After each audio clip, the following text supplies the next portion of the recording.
It's week 4, and the Ravens travel to the hostile Dog Pound after a heartbreaking loss to the Indianapolis Colts last week in overtime to try to get back on track and take over first place in the AFC North.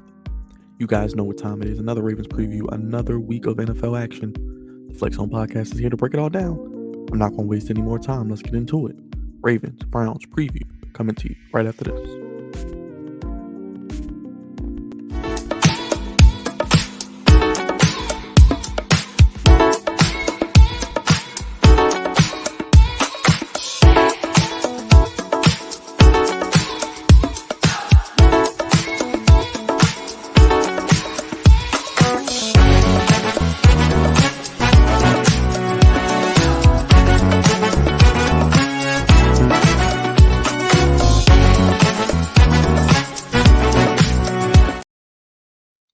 What's going on, Ravens Nation? What's going on, Ravens Flock? God's favorite host here, back again. Week 4 of the NFL season is underway. The Ravens, after a heartbreaking overtime loss to the Indianapolis Colts, move on to play the Cleveland Browns, the Dog Pound, and that ferocious physical defense they have, led by Myles Garrett, Zadarius Smith, and crew.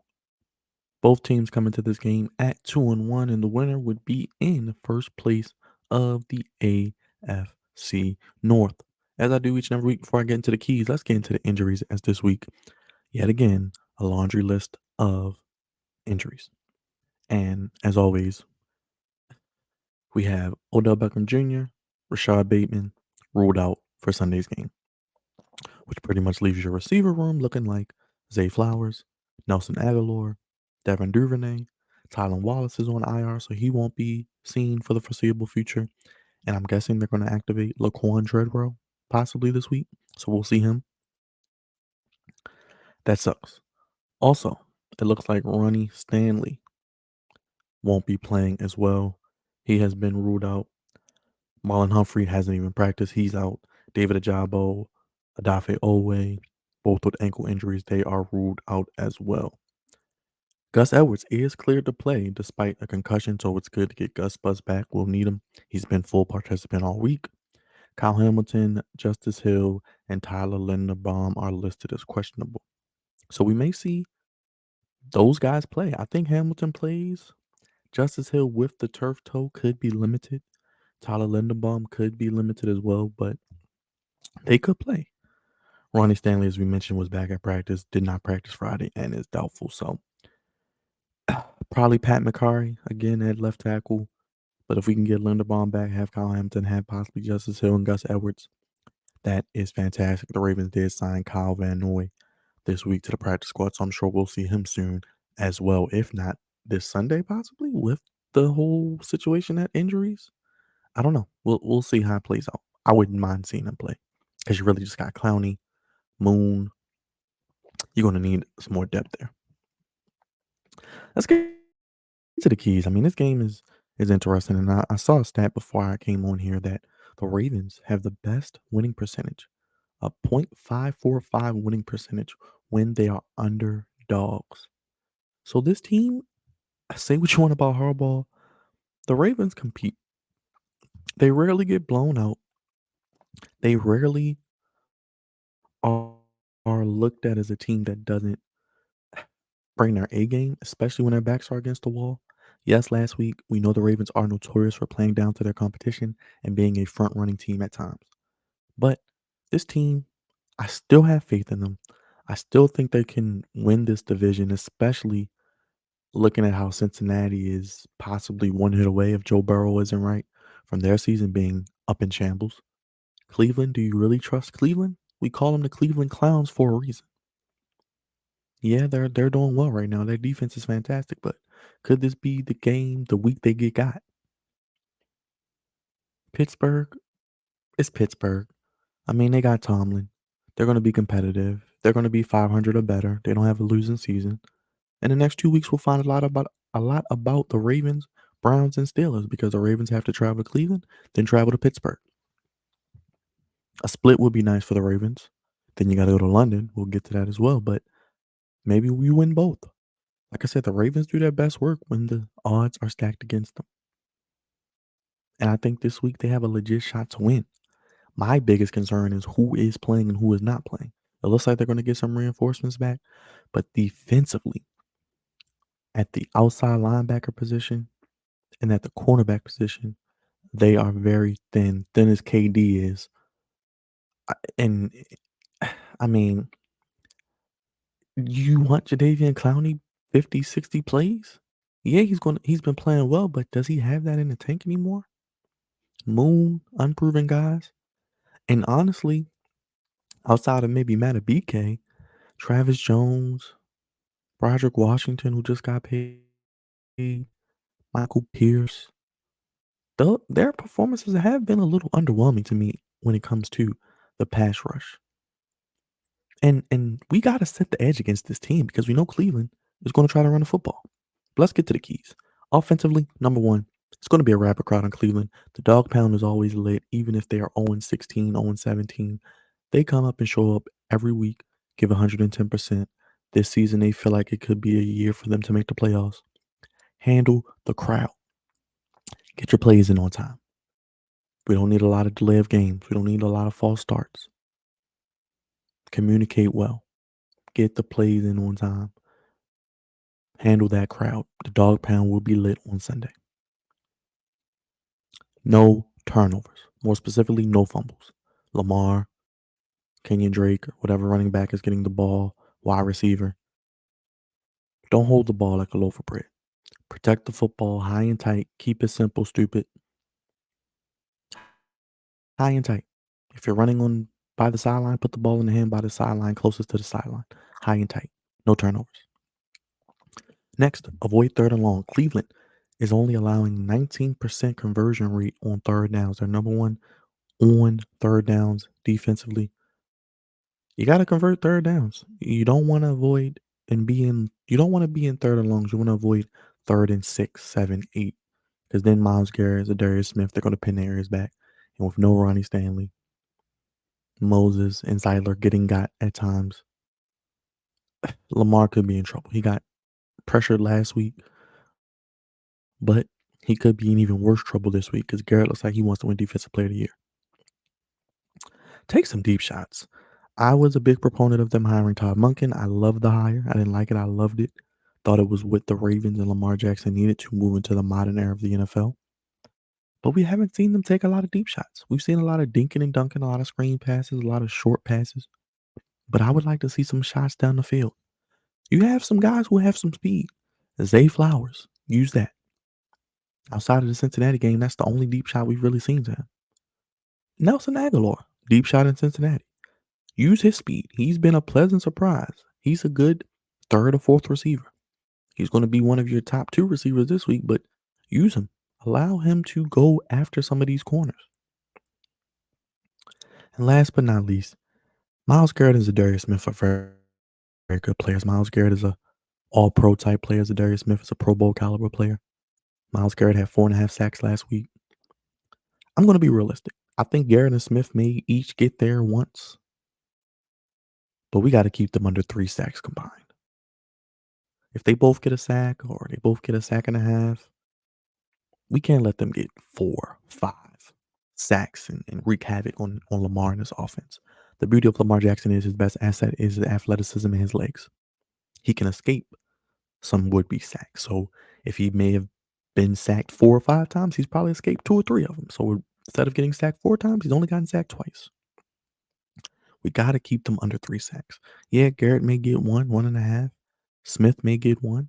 Let's keep him at 2.5, 2 sacks total. Don't let them wreak havoc on this game. Keep the momentum on their side. Keep them in third and long and allow that crowd to get into this game. Keep them under 3 sacks. If they give up 3 sacks, I'm a little worried because that means Lamar is under pressure because they're going to have to look out for both of them. And you have other guys on that defense who can get after you. Jeremiah Owusu-Koramoah is a very good athletic player who was drafted to be the Lamar stopper. Spy on him, follow him around, mirror him. So this could be a game where it's tough for Lamar to find those running lanes like he had last week because they're going to keep an eye on him with JOK. Garrett and Zadarius Smith do a great job containing up the edge. So I don't know if we'll see a lot of big Lamar runs this week. Let's get to the defense. We got to make them one dimensional. We know Cleveland wants to run the ball. They lost Nick Chubb, Ford, and Hunt. Don't let them get going. We saw Zach Moss last week tote that thing, get on the outside with those zone runs, those stretch plays, and really cause havoc. First play was 20 plus yards of a run. And eventually it just tired out his defense because we couldn't stop what they were doing on the outside. And it opened up the passing game for them. We got to stop the run. We got to make them one dimensional. Let's see Deshaun Watson have to throw the ball over 30 times. If he has to throw the ball over 30 times, we're doing a good job with their run game. And that means it's more opportunities for our defense to get after Watson. Make Watson stay in the pocket. Watson is athletic. He likes to run. He's not a Lamar, but he's mobile. He has some athleticism. He can get outside the pocket. He can run if need be, extend plays, extend drives. Keep him in the pocket, contain him. Clowney, I'm expecting a big game out of you back in Cleveland. We know how that ended last year, that divorce. Let's see you have a big game. I want to see the defensive line of Matabike, Jones, Washington, Pierce dominate their offensive line. They don't have the right tackle, Jack Conklin. I want to see them take advantage of that. Hanging with Mr. Cooper. And when you think about some of the best receivers in the league, I think this guy is still underrated. He's such a consummate pro, Amari Cooper. He keeps his head down. He's not in the media. He doesn't complain about getting the football. He shows up to work each and every day with his lunch pail.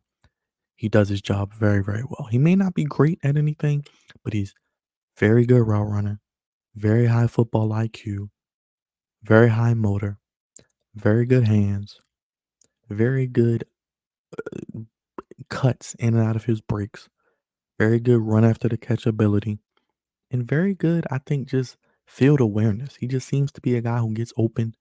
He's not necessarily the fastest guy. He's not necessarily the biggest or strongest or quickest, but he has very good, fundamentally sound attributes to his game. I really like Amari Cooper. I think he's underrated.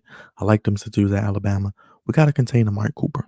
And I think if we can keep him under 60 yards in that 60 or less range, that'll be a good day for the Ravens. But it's going to be tough because Brandon Stevens is probably going to be the primary guy on him. And Stevens may be able to stay with him, but Stevens can't find that ball. And we know Amari Cooper has good ball skills. He's going to find that football. And 9 times out of 10, he's probably going to catch it. Contain Njoku. Last week, we saw some plays where Pat Queen was in pass coverage and he was taking advantage of. Roquan Smith missed some tackles. Not accustomed to seeing Roquan miss some of the tackles he missed. So I think he'll have a big bounce back game. He was talking big in the media this week. I think he's focused, ready to play. We got to keep Njoku in check because not only is he a guy that can catch the football well in the middle of the field, he can take it 60, 70, 80 yards. He's got that yak ability and he's got that speed of a wide receiver. If we can keep Cooper 60 yards or less, keep Njoku maybe 50 yards or less, keep them around 100 yards or less combined, I like our chances. And get off the field on third down. This team wants to win time of the possession. This team wants to run the football. This team wants to stay on the field, tire out our defense so they can open it up. Throw it to Cooper. Throw it to Njoku. Kareem Hunt is good out of the backfield catching the football. Elijah Moore is a good yak guy. He's a shifty slot guy we got to watch out for as well. Get off the field on third down, guys. Special teams, can't forget about them. Score points when the opportunity presents itself. Justin Tucker, I know he missed a 61-yarder last week. It was a tough kick, but we gotta take the points when we can get them in this game. I think it's going to be a tough, physical AFC North, a black and blue, buckle your chin strap type of game. First team to 25 wins, in my opinion. We have to get on our game and get them off the field on third down. I know we bend but don't break, but we got to get off the field if possible. Keep them from getting long, sustained drives. Oh, big returns. The Ravens have the worst punt coverage in the NFL. Don't let these guys get momentum and change the momentum of the game and change the field with a big punt return or a big kick return. Please don't. Just contain them. Tackle well. Fill your lanes. Fill your gaps. Harbaugh, I think, is going to work on that. Chris Horton to contain that for this team. Let's get to my prediction before I get out of here. I think the Ravens, I don't know who's playing. I know we saw who's coming back and who's not playing, but it's do they have enough horses in the stable to play with the Browns? The Browns at home have only given up 6 points defensively. They play so much better at home. The crowd is into it. It's always a tough place to play for the Ravens. Lamar has had some unfortunate situations happen there. He got hurt 1 year in Cleveland. I think it's going to be tough for Lamar having to go up against Garrett and Darius Smith. I think their defensive line has a chance to dominate our offensive line, and I think our corners may have a tough time containing guys like Cooper, Njoku, Elijah Moore. I know Donovan Peoples-Jones hasn't really done much this season, but he's a guy who could step up against our corners because we don't have it. And it's kind of sad they mismanaged the Marlon Humphrey situation because when I heard he was getting foot surgery, oh, he's going to be back by week 2, week 3. I didn't believe it. And anytime you hear injuries with the Ravens, it's usually add another 2 or 3 weeks, if not another month on top of that. And sadly, with the Marlon Humphrey injury, it's a foot beat as a wide receiver to plant, drive, get in and out of breaks. If he's not practicing this coming week, I could see him out for another couple weeks. I mean, maybe he comes back to practice after this game, but and plays in Pittsburgh. But I don't know. If he's not even practicing yet, he still could be another 3 or 4 weeks away. And it sucks because we do need him. But as far as prediction, I don't want to be doom and gloom. I said this could be a tough physical game. The Ravens are greatest underdogs, as I mentioned earlier, best win percentage. I could really see the Ravens winning this game. I think the spread has dropped from 3.5 to 1.5 as Deshaun Watson has a injury to his throwing shoulder. And he's been limited all week, but I think he's going to play. And as I mentioned, it's going to be a tough, low scoring game. I'm going with the Browns 23, Ravens 20. 3-point game, probably a last second field goal, maybe by the Browns to win this game. I think the Ravens will keep it nip and tuck as they always do. If it ain't tight, it ain't right, as we always say with the Ravens.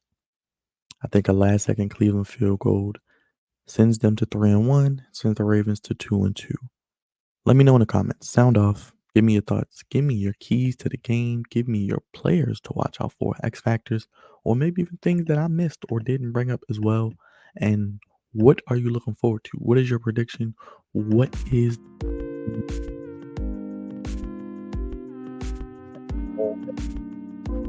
no Stanley, Oweh, no Ajabo? Can this team hold up until guys get healthy? Maybe another month before we're actually at full strength again.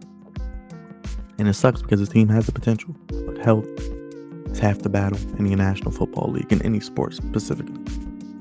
Unfortunately, I'm picking against the Ravens this week, but last time I did pick against them in Cincinnati, they won. So that could be a light at the end of the tunnel. But I'm going Browns 23, Ravens 20. I think it's a tough, nip-tuck, Ravens, Browns, AFC North, physical, hard-hitting game.